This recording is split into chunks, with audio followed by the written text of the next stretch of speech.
Welcome to my channel Daily Bulletin News.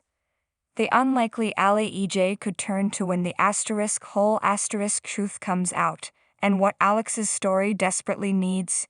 We recently asked our Facebook followers about their thoughts on Day's current stories. A recurring theme was that the Jude, Alex's inheritance, and Everett/Bobby stories need to wrap up. It seems they're starting to finally do that, but it's all very anticlimactic and convoluted. Let's dive in. Who's that girl? The biggest thing to happen this week was that Sloane finally confessed to Eric that she stole Jude from Nicole, while leaving out the part where he's the biodad. While it's wonderful Nicole's suffering is over, this made little sense to me. Sure, Sloane's terrified of going to prison, but where's the Sloane who fights for what she wants even when backed into a corner? Nothing about her conversation with Melinda made it clear why she let EJ win. She's resourceful enough she could have told Eric the whole truth while taking away EJ's leverage. And where has this sudden love for Jude come from? She was getting drunk and resenting him not long ago, which felt more true to her character. But all of a sudden she's a doting mother happily feeding Jude his bottle and putting him down for naps. I could have bought the change of heart had we seen them bonding. But we didn't. So her pain from losing Jude is falling super flat for me. Though Eric's reaction to her was fantastic. Then there's EJ. I do prefer his darker personality, but his stealing Jude from Eric is hard to swallow. It's certainly going to blow up in his face, leaving him with zero allies. I for one won't miss his and Nicole's smoopiness, and it could be an interesting place to watch him wallow in for a while. But who will he turn to?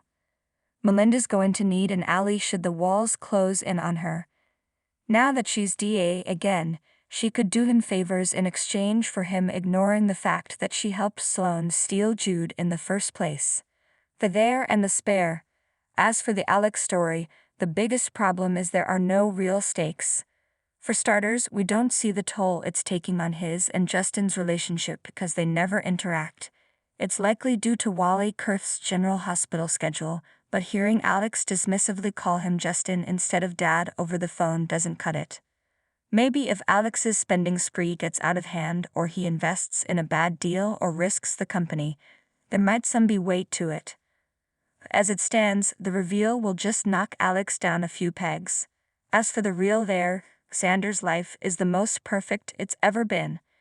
He has a respectable job, a fiancé, and a child. He doesn't need the inheritance to save him. He's not even connected to any of the Kiriakises, except for Maggie, and they mutually adore each other.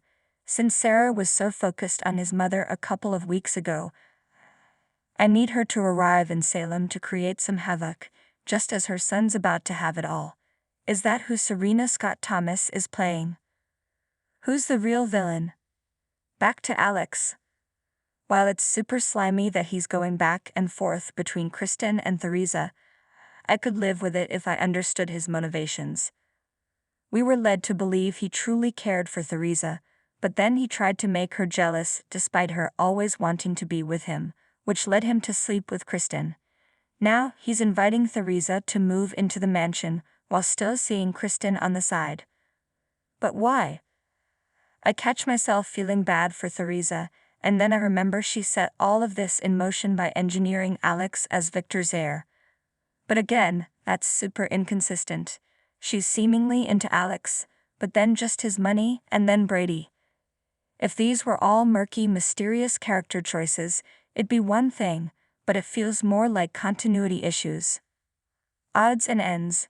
I've ignored my fair share of red flags in my day, but when Stephanie and Everett are out drinking, playing pickleball, and flirting, it feels like they're in a different storyline from the one where Everett doesn't remember cheating on Jada with Stephanie and constantly switching personalities.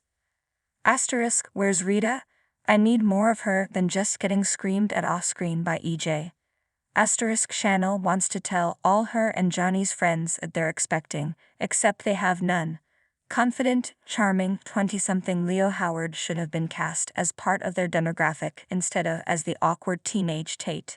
Side note, cheers to Johnny, who is refreshingly not like his controlling, domineering father when it comes to Chanel's decisions about her pregnancy. Asterisk, hopefully Felicity gets fleshed out as a character. Making her Aaron's sister is a great start, and she did mention a boyfriend. Hey, maybe Rita is a relative. Another side note, Louis Tomeo is great as Aaron. Asterisk, based on the establishing shots, Salem is a metropolis, but the paper's gossip columnist thinks two high school students sneaking around behind their parents